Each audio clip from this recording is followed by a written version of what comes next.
कोई भी जो व्यक्ति है वो श्रेष्ठ नहीं हो सकता, सर्वश्रेष्ठ। और कोई भी ऐसा नहीं है कि सबसे नीचे हो। कोई भी जो व्यक्ति है उससे हमेशा कोई ना कोई ऊपर मिलेगा और कोई ना कोई नीचे जरूर मिलेगा। ठीक है। इसके बाद में हमने देखा था कि भक्तों के बीच में कुछ कंपटीशन नहीं है। आप देखेंगे जो भक्त है वो किसी से श्रेष्ठ बनने का प्रयास नहीं करेगा, स्पृहा नहीं करेगा। वो खुद प्रोग्रेस करना चाहता है, आगे बढ़ना चाहेगा, पर ऐसा नहीं है कि किसी और से आगे बढ़ने का उसके मन में हो कि मुझे इससे श्रेष्ठ बनना है। जैसे एग्जाम्पल के लिए आप देखिए जो डिवोटीज है वो कितना सुंदर कीर्तन करते हैं, सुंदर मृदंग बजाते हैं, हारमोनियम बजाते हैं। तो अब इसका मतलब ये नहीं है जो दूसरे डिवोटीज हैं वो उनसे स्पृहा करने लगे कि मैं इससे अच्छा बजाऊंगा, बल्कि उनको देखकर प्रेरणा मिलती है कि हाँ हम भी बजाएं, हम भी कीर्तन करें। ऐसा ही तो होता है, ये सिर्फ भक्तों के बीच में ही होता है। उसके बाद में हमने देखा था श्री भगवान की परिभाषा यही हो सकती है कि जिनके समान या जिनसे बढ़कर कोई ना हो। अच्छा, क्या कोई भगवान की परिभाषा अपने मन से बना सकता है? हम अपने मन से कभी भी भगवान की परिभाषा नहीं बना सकते हैं। आप ट्राई कीजिए माता जी, भगवान की कुछ परिभाषा अपने मन से बनाने की। आप देखेंगे कुछ व्यक्ति जो है, जैसे देखा होगा ये चीज होती है, कुछ भी कोई वर्ड है तो उसको स्प्लिट करके उसको उसका फुल फॉर्म करते हैं। तो ऐसे ही भगवान को भी ऐसे ही करते हैं, भ से भूमि, ग से गगन, व से वायु, ऐसे करते हैं, मतलब कुछ भी। लेकिन अब ये सब चीजें तो शास्त्र में तो नहीं है, तो अपने मन से कुछ भी करते हैं लोग। और सबसे अचंभे वाली बात क्या है, लोग जो है इस चीज को अप्रिशिएट करते हैं, वाहवाही करते हैं कि अरे वाह तुम तो बहुत बड़े हीरो, तुम तो बहुत इंटेलिजेंट हो। तो भगवान की परिभाषा अपने मन से बनाई नहीं जा सकती है। ठीक है। इसके बाद में हमने और चीज क्या डिस्कस करी थी कि कोई भी व्यक्ति है अगर उसको कोई उच्च पद प्राप्त करना है तो उसे कुछ ना कुछ काम जरूर करना पड़ता है। एक उच्च लक्ष्य प्राप्त करने के लिए तपस्या करनी ही होती है उसे। लेकिन अब आप देखिए भगवान को तो कुछ भी करना नहीं होता है, हमने ये चीज पढ़ी थी। इसी में देखिए अगर हम और डिस्कशन करें तो एग्जाम्पल के लिए कोई आईएएस बनना चाहता है, आईएएस की बहुत ज्यादा तैयारी करता है, क्या सोच के कि हमारा जीवन और ज्यादा आसान हो जाएगा। लेकिन आप देखेंगे कि कोई भी जो व्यक्ति है जितना आगे बढ़ना चाहता है उसको और ज्यादा काम करना पड़ता है। आप देखिए ना, कोई भी उच्च पद पे जाना पड़ता है तो उसे और ज्यादा मेहनत करनी पड़ेगी उस पद को प्राप्त करने के लिए, और ज्यादा काम करना पड़ता है। लेकिन अब जो व्यक्ति सोच रहा है कि मैं ये बन जाऊंगा, वो बन जाऊंगा तो मेरा जीवन आसान हो जाएगा, तो आसान कहाँ से होगा? आसान तो तब होता है जब कुछ करना ना पड़े। जितना हाई जाना चाहता है, देखिए ये बात समझने वाली है, कोई भी व्यक्ति जितना ज्यादा हाई जाता है, जितना ज्यादा उच्च पद प्राप्त करने की इच्छा करता है, वो उतना ज्यादा फंसता है। जितना हाई जाना चाहता है उतना काम में फंसा रहना होता है।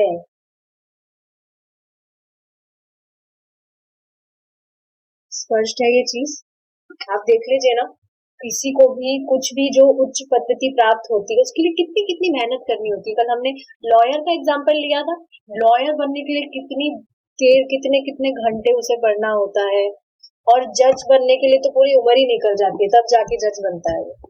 कभी किसी ने यंग जज देखा है? कोई यंग जज जो 20-25 साल में जज बन गया हो, 30-35 साल में बन गया हो, पूरी पूरी उम्र निकल जाती है उसके बाद में व्यक्ति जज बनता है। लेकिन देखा जाए तो मूर्खता ही है ये, पूरा जीवन खपा दिया एक जज बनने में। ये जज नहीं कर पाया वो कि क्या सही है, उसके जीवन में क्या करना चाहिए था, बस जज बन गया। बिना मतलब का। देखिए, भले ही कोई व्यक्ति जो है, आप देखेंगे जैसे मैंने एक बात बताई, फंसा रहना पड़ता है। भले ही वो फिजिकली ना दिखे आपको कि वो ज्यादा काम कर रहा है, लेकिन उसके दिमाग में हमेशा यही चीजें घूमती रहती है। तो हमेशा ये बात ध्यान रखिए, बड़ा बनने के चक्कर में हमेशा फंसेंगे ही आप, हमेशा फंसेंगे। अभी मैंने लिंक चेंज किया है तो आज तो ज्यादा डिवोटीज आए नहीं है। मैं एक क्वेश्चन पूछना चाहूंगी कि यहाँ कौन कौन है जो जॉब करना चाहता है, मतलब करना भी चाहता है तो कोई बात नहीं, अपनी इच्छा बता सकते हैं करना चाहते हैं तो। कोई भी हाथ खड़ा नहीं कर रहा है, मतलब किसी को भी जॉब नहीं करनी है। तो आपको पता है श्रीला प्रभुपाद ने पूछा था ये, तो भगवान खुद यही चाहते हैं, कृष्णा भी यही चाहते हैं कि हम जॉब ना करें। ठीक है, जॉब के लिए किसी ने भी हाथ खड़ा नहीं किया। अब पूछा जाए कि पिकनिक के लिए कौन कौन कौन, मतलब पिकनिक के लिए कौन कौन जाना चाहेगा? हाँ, एवरी डे पिकनिक तो हमें रोजीना, every day we should go for picnic and have some fun. Picnic तो डेली लेकर जाओ, हमें क्या दिक्कत है। तो आप यही सोचिए, जब कोई व्यक्ति एक बार भगवान के धाम पहुंच गया तो डेली वहां पिकनिक ही तो है। जॉब के लिए जैसे यहाँ पर कितना काम करना पड़ता है, वहां पर ऐसा कुछ भी नहीं है, डेली पिकनिक ही तो है। हाँ देखिए, यहाँ पर कुछ भी जॉब वगैरह करना होता है वो लक्ष्मी के लिए करना होता है, ताकि थोड़ा सर्वाइवल के लिए, for the sake of survival. लेकिन अब आप सोचिए कि अगर जो लक्ष्मी है उसकी अपने आप ही व्यवस्था हो जाए, तो क्या तब भी व्यक्ति जॉब करेगा? नहीं करेगा। देखिए, कोई कोई लोग कहते हैं कि जॉब करना, काम करना, ये तो हमारा पैशन है, हमें बहुत अच्छा लगता है। लेकिन अब आप उनसे पूछो कि आप जो भी अपना सो कॉल्ड पैशन फॉलो कर रहे हो, अगर उसके बदले आपको कुछ अर्निंग ना हो, तो क्या तब भी आप पैशन फॉलो करेंगे? कोई भी नहीं करेगा। ठीक है, एक चीज तो ये हो गई। और इसके अलावा अगर लक्ष्मी की अपने आप अरेंजमेंट हो जाए, व्यवस्था हो जाए, तो कोई भी व्यक्ति जॉब नहीं करेगा। जॉब इसीलिए कर रहा है ताकि कुछ अर्निंग हो सके। लेकिन ये चीज समझने वाली है कि भगवान के धाम कोई जॉब नहीं करनी होती, वहां एवरीडे पिकनिक है, एवरीडे पिकनिक। आप खुद बताइए, जैसे हम कोई भी चीज कर रहे हैं, कोई चीज ऐसी हो जो आप करें और आपके आनंद को वो और बढ़ाए, और बढ़ाए, और बढ़ाते ही जाए, तो उसको आप क्या रोकेंगे? बिल्कुल भी नहीं रोकेंगे। लेकिन आप देखेंगे सिर्फ काम करने के लिए लोगों को कितनी ज्यादा टेंशन होती है, बहुत ज्यादा, ये काम करना है, वो काम करना है। और आप देखेंगे ये प्रैक्टिकल चीज है बिल्कुल।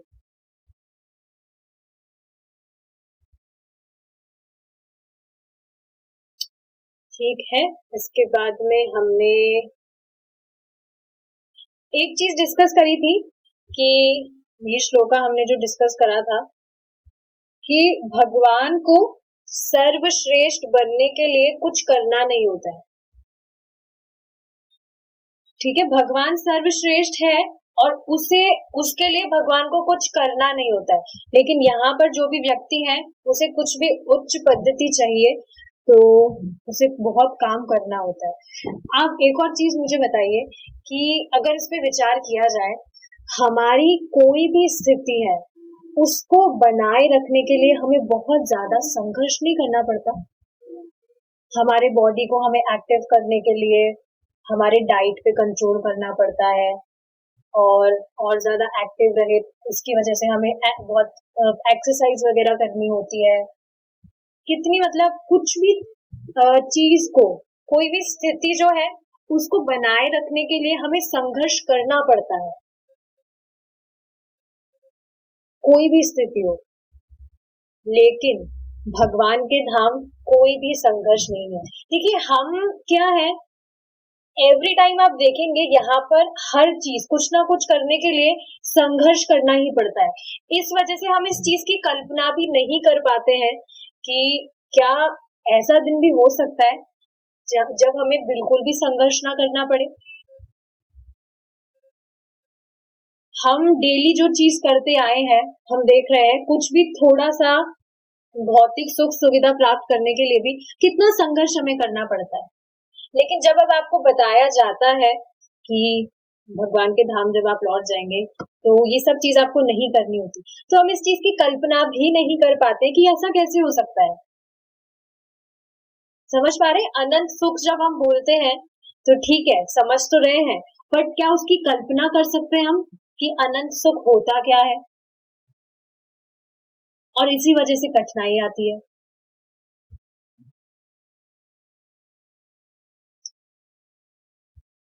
श्री भगवान का एक अन्य लक्षण यह है कि उन्हें कुछ नहीं करना होता। भौतिक जगत में जब किसी व्यक्ति को बहुत महत्वपूर्ण माना जाता है तो उसे सदा बहुत से अच्छा, जब ये चीज बोली जा रही है कि भगवान को कुछ भी नहीं करना होता, तो क्या सच में भगवान को कुछ नहीं करना होता? देखिए ऐसा नहीं है। इसका मतलब क्या है कि भगवान किसी चीज को करने के लिए बाध्य नहीं है। अपनी इच्छा से सब कुछ करते हैं, जब मन करता है लीला करते हैं। तो जब ये चीज कही जा रही है उन्हें कुछ नहीं करना होता, इसका मतलब है कि वो बाध्य नहीं है कुछ भी करने के लिए।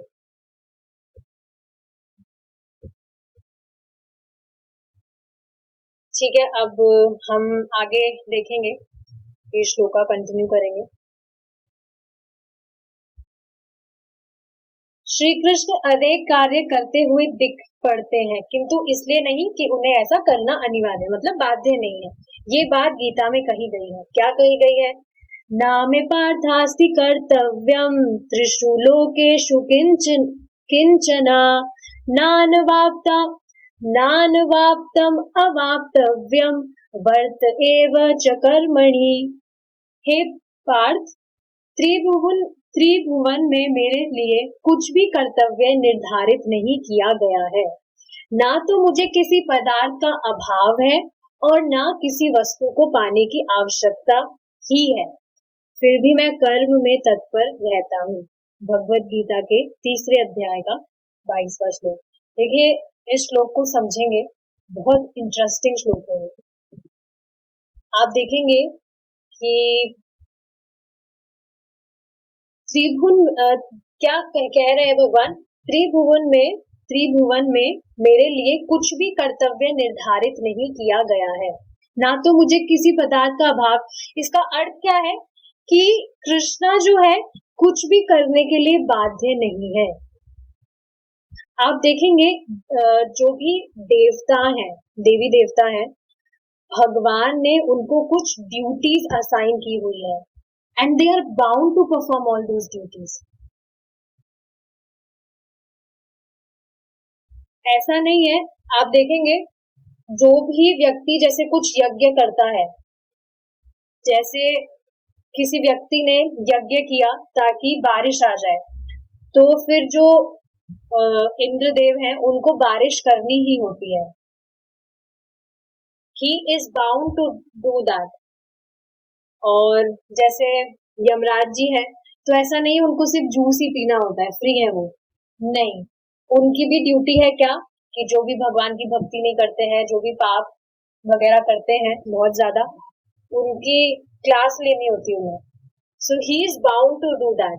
तो जितने भी देवी देवता हैं उनको भगवान ने कुछ ड्यूटीज असाइन की हुई है और उनको वो करना ही होता है, लेकिन भगवान इसके लिए बाउंड नहीं है। जैसे एग्जाम्पल से समझेंगे हम, जैसे कोई जैसे व्यक्ति है टैक्स भरते हैं, तो जो गवर्नमेंट है उनके द्वारा जो भी इलेक्ट्रिक सेक्टर में जो भी लोग काम करते हैं, विद्युत अधिकारी व्हाटएवर वी कॉल इट, तो वो बाउंड है कि अब उन्हें बिजली देनी ही होगी। ऐसा नहीं हो सकता है कि वो टैक्स भी ले रहे हैं और फिर बिजली भी ना दे। तो they are bound to do that. तो इस एग्जाम्पल से समझ पा रहे हैं, जितने भी देवी देवता हैं उनको भी भगवान ने कुछ ड्यूटीज असाइन की हुई है and they are bound to perform all these activities. नहीं करते हैं तो ऐसा हो नहीं सकता कि नहीं करें, करना ही पड़ता है। और जैसे एक बात यहाँ पर क्या चीज कही जा रही है, मुझे किसी पदार्थ का अभाव है ना तो मुझे किसी पदार्थ का अभाव है और ना किसी वस्तु के पाने की आवश्यकता ही है। इसका मतलब क्या है, देखिए एग्जाम्पल से समझेंगे। जैसे अभाव का अर्थ क्या है, सर्दी पड़ रही है और पहनने को हमारे पास स्वेटर ही नहीं है, तो ये अभाव हुआ। जरूरत है, हमें स्वेटर लेना ही होगा, लेकिन आप सपोज कीजिए 5 स्वेटर पड़े हैं और फिर एक बहुत सुंदर सा स्वेटर दिख गया हमें, वो भी लेना है, तो ये क्या हुआ, लालसा मन में आ गई, इच्छा कि वो चाहिए हमें। तो भगवान की ना तो कोई लालसा है और ना ही कोई अभाव है इस जगत को भोगने की। इस संबंध में एक मनोरंजक घटना है। देखिए क्या घटना है। एक यूरोपीय सज्जन जो कलकत्ता गए थे और उन्होंने अनेक मंदिरों के दर्शन किए, उन्होंने देखा कि काली मंदिर में देवी काली की प्रतिमा बड़ी विकराल है। तो एक फॉरेनर थे, वो इंडिया आए और कोलकाता में उन्होंने बहुत सारे मंदिरों के दर्शन करे। उन्होंने देखा कि काली मंदिर में देवी काली की प्रतिमा बड़ी विकराल है। देखिए फोटो काली माता का, उनके हाथ में एक कृपाण है, वह राक्षसों के मुंड काट रही है और उन मुंडों की माला पहने हुए है। दूसरे मंदिरों में भी उन्होंने मूर्तियों को ऐसे ही कार्यों में संलग्न देखा। मतलब क्या कहा जा रहा है कि ठीक है, इनको तो देखा, इसके अलावा दूसरे जो मंदिर है उसमें भी जो भी देवी देवता थे, उन्होंने दूसरी भी मूर्तियां देखी और देखा सब ऐसे ही कुछ ना कुछ कार्य कर रहे हैं। किंतु जब वह सज्जन श्री राधा कृष्ण के मंदिर में पहुंचे तो बोल उठे, मुझे लगता है इस मंदिर में श्री भगवान है। अब बताइए इसका कारण क्या है, कोई बता सकता है? कि सारे देवी देवताओं को देखकर तो ठीक है, वो देख रहा था कि सब कुछ ना कुछ काम कर रहे हैं, हिंट दे रही हूं मैं, कुछ ना कुछ कार्य में संलग्न है। लेकिन अब वो श्री राधा कृष्ण के मंदिर में पहुंचे तो वो बोल उठे कि ये श्री भगवान है। ऐसा क्यों? देखेंगे क्यों, कोई बताना चाह रहा है तो बता सकते हैं, नहीं तो आगे बढ़ेंगे। जब उनसे पूछा गया, जी माता जी बताइए। हरे कृष्ण माता, उन्हें यही लगा कि मतलब उस यहाँ पे यही समझ में आया कि सबको भगवान ने अपना कार्य दिया करने के लिए, और जो भगवान है वही सर्वश्रेष्ठ है, उन्हें कोई कार्य नहीं करना पड़ता है। कोई कार्य कैसे नहीं करना पड़ता है, ये भगवान का विग्रह देखकर कैसे समझ आया उन्हें? ठीक है, इसी को डिस्कस करेंगे हम, बहुत इंटरेस्टिंग चीज है। जब उनसे पूछा गया कि आपने यह निष्कर्ष कैसे निकाला, यह साक्षी माता जी कैसे निकाल लिया आपने ये निष्कर्ष, तो उन्होंने उत्तर दिया, मैंने प्रत्येक मंदिर में देखा कि श्री मूर्ति कुछ ना कुछ कर रही है, किंतु यहाँ मैं देखता हूँ कि श्री भगवान केवल बंशी बजा रहे हैं और स्वयं में आनंद मग्न है। श्री भगवान की जय। देखिए कृष्णा, ये देखिए प्रैक्टिकल चीज है, आप खुद अब इस चीज को ऑब्जर्व करिए। कोई भी जो देवी देवता है कुछ ना कुछ एक्टिविटी कर रहे हैं, कोई किसी दानव का संहार कर रहे हैं, कोई कुछ तपस्या में लगे हैं, सरस्वती जी जो है वो कुछ पढ़ाई से रिलेटेड, तो ये सब क्या है, कुछ ना कुछ काम कर रहे हैं। लेकिन भगवान देखिए कुछ नहीं कर रहे, एकदम फ्री, केवल बंसी बजाते हैं और आनंद में रहते हैं, कुछ नहीं करना होता। Krishna is free. और ये चीज प्रैक्टिकल भी है, आप देखेंगे कहीं पर भी किसी भी मंदिर में जाइए आप, कृष्णा आपको ऐसे ही दिखेंगे, क्योंकि कृष्णा ऐसे ही है। देखिए इस चीज को हम डिस्कस कर रहे हैं तब समझ आ रही है ना, कभी सोची नहीं ना हमने चीज कि ऐसा भी हो सकता है क्या, और ऐसा है, उन्हें कुछ नहीं करना पड़ता। यह बड़ा बुद्धिमतापूर्ण निष्कर्ष है। वास्तव में यह वैदिक निष्कर्ष है। ऐसा नहीं उन्होंने मन घड़त बोल दिया, ठीक है उनको रियलाइजेशन हुआ, लेकिन ये सच में वैदिक निष्कर्ष है। भगवान को कुछ नहीं करना होता। देखिए बॉटम लाइन क्या है, ठीक है अभी देखेंगे। आजकल यह एक फैशन चल पड़ा है कि लोग ध्यान के द्वारा भगवान होने का दावा करते हैं। तो आप देखेंगे काफी लोग होते हैं जो भगवान का नाम जपते हैं, लेकिन उनके पीछे उनका इंटेंशन क्या होता है कि हम खुद भगवान बन जाए। प्रभु जी बता रहे थे, एक व्यक्ति थे वो राम राम नाम जप करते थे, राम राम राम राम राम, लेकिन उनका पीछे का इंटेंशन क्या था कि एक दिन मैं खुद राम बन जाऊंगा। चैतन्य महाप्रभु के टाइम की ही बात है ये। तो आप देखेंगे जो वो व्यक्ति थे वो ठीक है करते थे भगवान का नाम जप, और जो चैतन्य महाप्रभु के डिवोटी थे उनकी सेवा भी करते थे। अब आप सोचिए कोई वैष्णव सेवा कर रहा है तो चैतन्य महाप्रभु कैसे उनको मतलब उनसे प्रेम नहीं करेंगे, बट फिर भी चैतन्य महाप्रभु ने उन्हें नेग्लेक्ट कर दिया था। क्यों? क्योंकि वो खुद भगवान बनना चाहता था। इससे देखिए एक आपको चीज बताऊंगी, श्रील प्रभुपाद से एक बार किसी व्यक्ति ने पूछा था कि मैं आध्यात्मिक प्रगति करना चाहता हूँ, तो क्या भगवान मेरी सहायता करेंगे? तो श्रील प्रभुपाद ने कहा कि it totally depends on your intention, कि आपका इंटेंशन क्या है।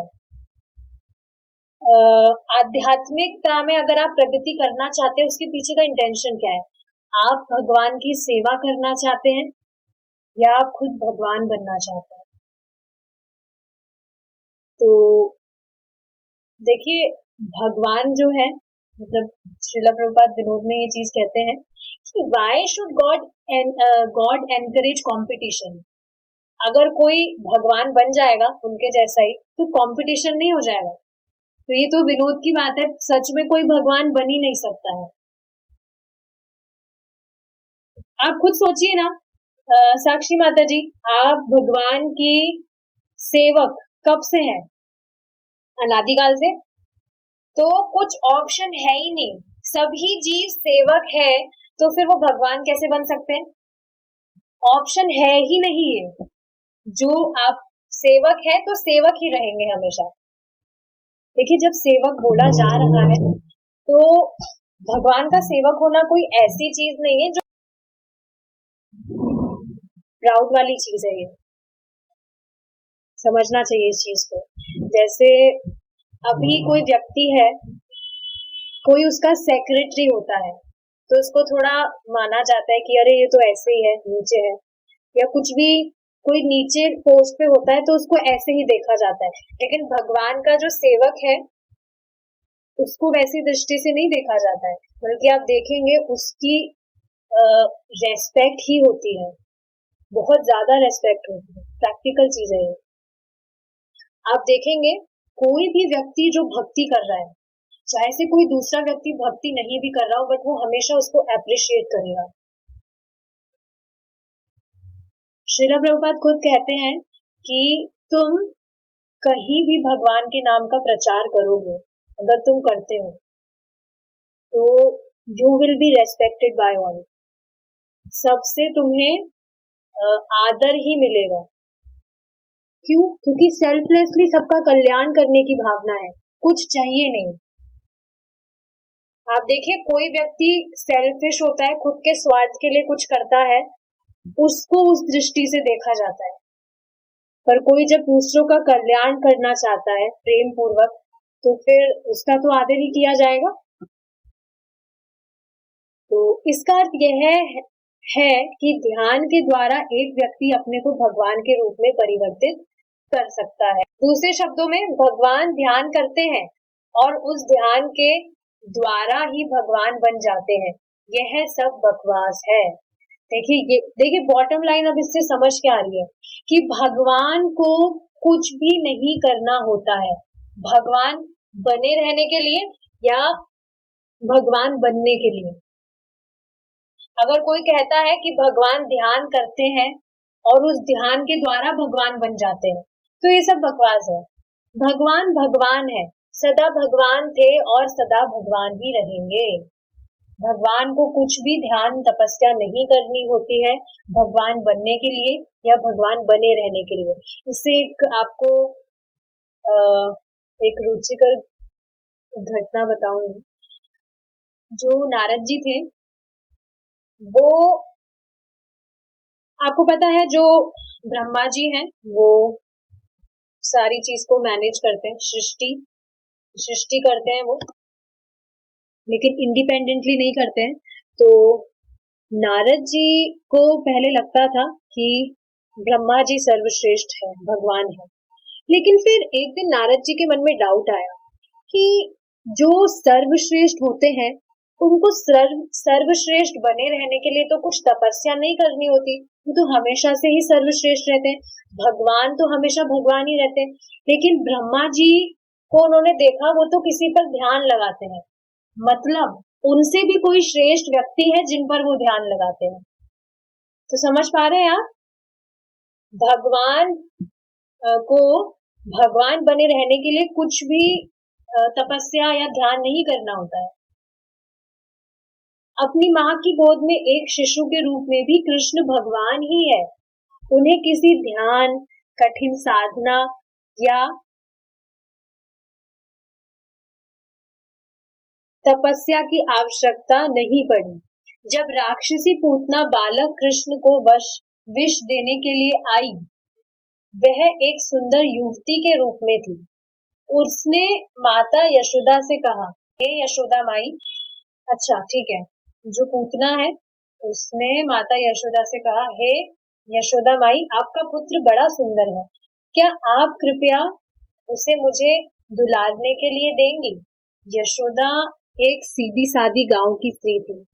उन्होंने कहा, हाँ क्यों नहीं, तुम मेरे शिशु को ले सकती हो। पूतना ने अपने स्तनों पर विष लगा रखा था। देखिए ये घटना सबको पता है। और वह विषाक्त स्तन पान कराकर कृष्ण को मार डालना चाहती थी। यह आसुरी वृत्ति है। राक्षस लोग सदा कृष्ण को मारना चाहते हैं, जिससे वह कह सके ईश्वर मर गया। ईश्वर कहीं नहीं है, ईश्वर निराकार है। श्री कृष्ण इतने दयालु थे कि उन्होंने पूतना के स्तन पान के लिए स्वयं को उसे सौंप दिया। किंतु जब उन्होंने उसके स्तनों का पान किया तो उन्होंने केवल विष ही नहीं पिया, अपितु उसके प्राण भी पी लिए। पूतना मृत होकर भूमि पर गिर पड़ी और तुरंत अपने वास्तविक राक्षसी रूप में आ गई। तो श्री भगवान ऐसे हैं, वह अपनी माँ की गोद में भी भगवान है। उन्हें ध्यान, तपस्या, साधना या विधि विधानों के पालन के द्वारा भगवान नहीं बनना पड़ता। आप देख रहे हैं ये जो भगवान ने लीला करी, ये जो राक्षसी थी, भगवान ने इसको भी माँ का दर्जा दिया, इसका भी उद्धार कर दिया। तो आप सोचिए, जो व्यक्ति भगवान की भक्ति कर रहा है वो क्यों नहीं भगवान के पास जाएगा? जिस दिन हमारे मन में सिर्फ इच्छा आई थी कि हम या किसी भी व्यक्ति की, वो भक्ति अभी उसने करना स्टार्ट नहीं किया, सिर्फ उसके मन में इच्छा आई, इच्छा मात्र कि मैं भगवान की भक्ति करूंगा, वो उसी वक्त मुक्त हो गया। जब आप सोचिए, जो डेली भक्ति कर रहा है वो क्यों नहीं भगवान के धाम लौट जाएगा? क्यों नहीं लौट जाएगा? भगवान खुद कहते हैं कि एक श्लोक है, मुझे प्रभु जी की तरह कंठस्थ नहीं है वो, उसमें भगवान क्या कहते हैं कि तुम मुझे जल, फूल, फल, पानी ये सब दो और तुम मेरे पास में आ जाओगे। तो इससे क्या समझ रहे हैं? ऐसा नहीं भगवान के पास कुछ कमी हो गई। जो भी चीज भगवान हमें करने को कह रहे हैं वो हमारे ही कल्याण के लिए, this is for our benefit, ताकि हम ये छोटी छोटी चीजें करके भगवान के पास चले जाएं। इतने उदार है भगवान, इतने उदार है भगवान। तो ये चीज समझ आ रही है आपको कि जो भी व्यक्ति है वो कभी भी कुछ भी, चाहे कितनी ही घोर तपस्या कर ले, वो कभी भगवान नहीं बन सकता है। वो हमेशा से ही भगवान का दास है और हमेशा से दास ही रहेगा। सबसे इंटरेस्टिंग चीज क्या है कि भगवान का दास बनने के लिए कोई तपस्या नहीं करनी होती, सिर्फ सेवा करनी है। सच में आप खुद अगर इस चीज को ऑब्जर्व करेंगे, जो भी माता जीज हैं, जो पहले जॉब के लिए बहुत ज्यादा परेशान होती थी या कुछ भी, आप देखेंगे, या जॉब भी नहीं और भी काफी सारी चीजें थी, जब से भक्ति में आए हैं, जब से भक्ति करना स्टार्ट किया है, माता जी इसको स्पेसिफिकली नहीं बोल रही, प्रभु जी के लिए भी है, ये सबके लिए है जो भी भगवान की भक्ति करते हैं, उनका जो जीवन है वो बहुत ज्यादा सरल होता जा रहा है, होता जाता है, बहुत आनंदमय होता जा रहा है, बिल्कुल टेंशन तो उड़ सी गई है, कोई भी विषय ही नहीं रहता है। तो भगवान के जितना उदार तो कौन हो सकता है। तो ठीक है, हम अब यहाँ रुकेंगे, वैसे भी 45 मिनट्स का ये मीटिंग, किसी का कुछ क्वेश्चन तो नहीं है कुछ क्वेश्चन? ठीक है, श्रील प्रभुपाद की जय, निताय गौर प्रेमानंदे, हरि